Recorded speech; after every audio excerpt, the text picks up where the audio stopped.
Welcome to the Spendwise Moms channel, your homemaking resource hub. Today's video is on organizing medicine.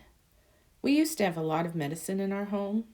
As I started checking dates and organizing it in the last couple of years, I realized that a lot of it was never used before the expiration date. Every 6 months, I quickly go through it and replace what is expired. While I am grateful that we didn't need a lot of medicine, I also realized that I spent a lot of money that was wasted. I figured out what we used regularly and narrowed it down in the course of a couple of years. We rarely use medicine now, but I like to have some on hand just in case, especially when we have people visit. Instead of buying the name brand like I used to, I usually buy the store brand now, and that saves money. There are a few hints I'd like to share. First, find a container that you can snap shut and put it high where kids cannot reach it if you have children.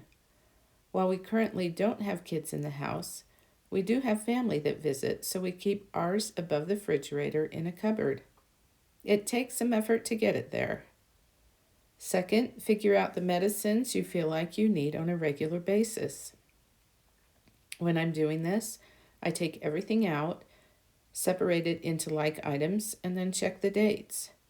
I write down what needs to be replaced. If you write a master list of the medicines you want, then you can refer to that.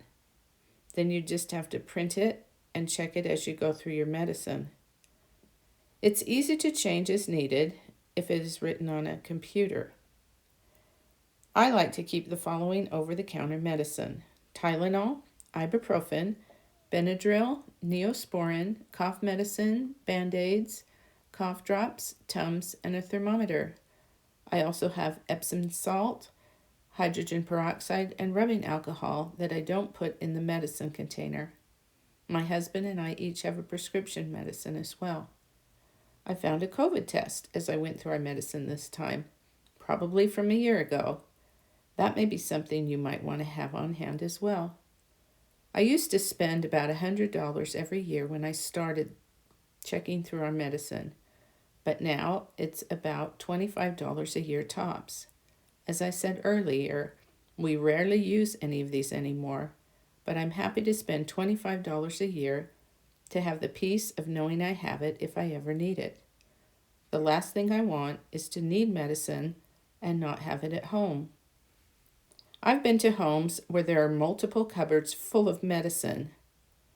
I think if you eat right, follow basic hygiene, including washing your hands regularly, that there shouldn't be a lot of need for over-the-counter medicine. Check your medicine on a regular basis, every 6 months to a year. Reassess to see that you have the things you feel like you want and need. Replace what has expired.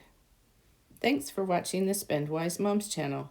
Please subscribe for more videos like this.